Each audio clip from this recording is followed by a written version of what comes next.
All right. So we try to go live, and this is the first time, and I'm trying to adjust my screen to fit to the board size. Okay. Do we have some persons there? Okay.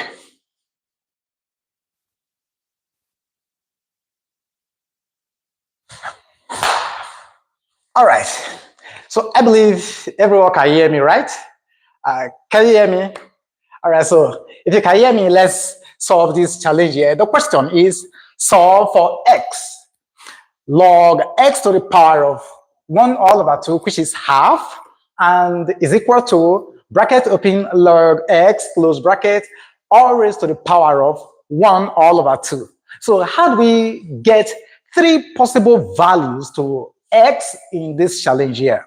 This is a very technical challenge. It's a tricky question, but we're going to solve for the 3 various roots to x. All right, so if you're watching us for the first time, this is the first time we're going live on this channel. All right, so enjoy your stay there. Okay, so we take our solution. Now, if you look carefully, you'll discover that the base number is not given here. And we have either base 10 or base e. These are the natural bases. We can take our logarithm.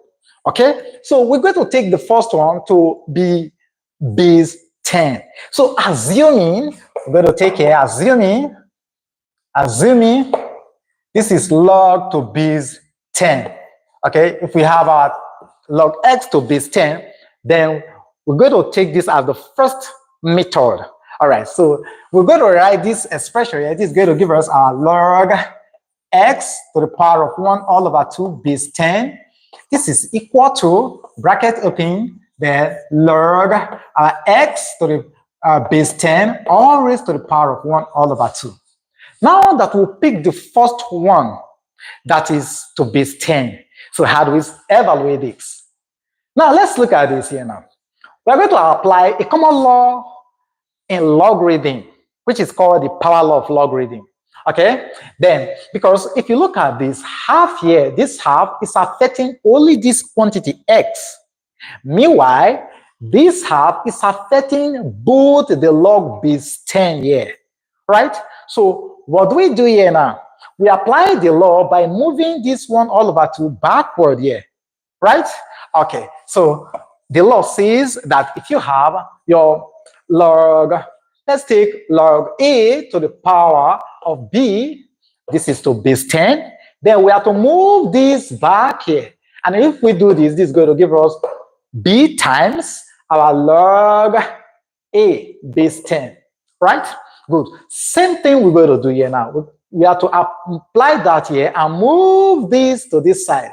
And so this is going to give us 1 all over 2 times our log x base 10. This is equal to, this other side is not applicable because we cannot use this to open this. And so this side remains the same. So we're going to have log our x base 10, right? All raised to 1 all over 2. Good. Now with this, let's check out something. I can put this in bracket, right?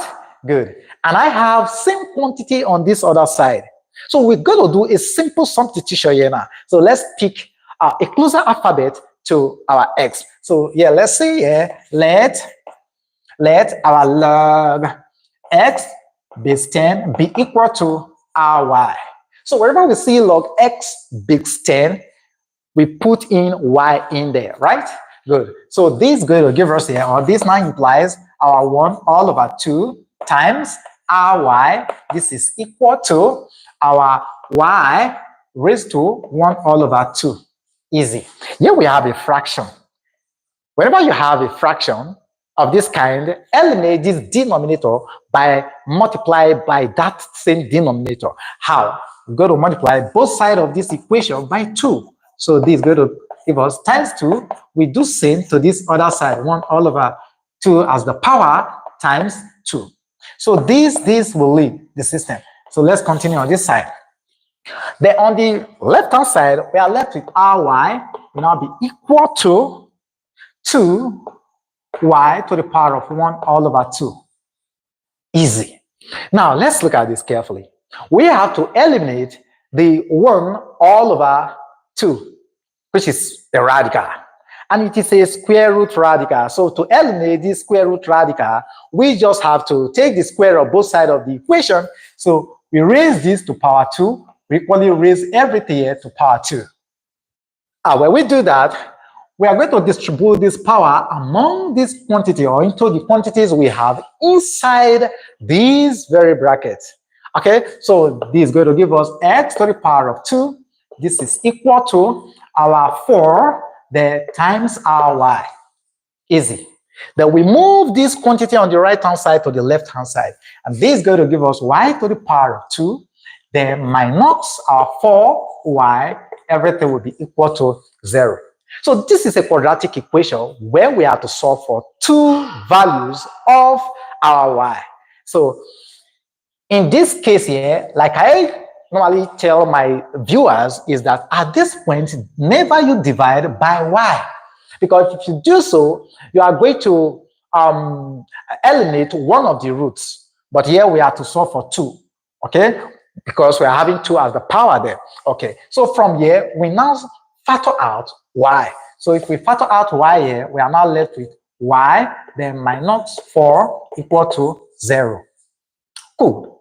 We apply what is called the product rule, which says that if you have your A times your B gives you 0, then it means that your A is either equal to 0 or your B equal to 0.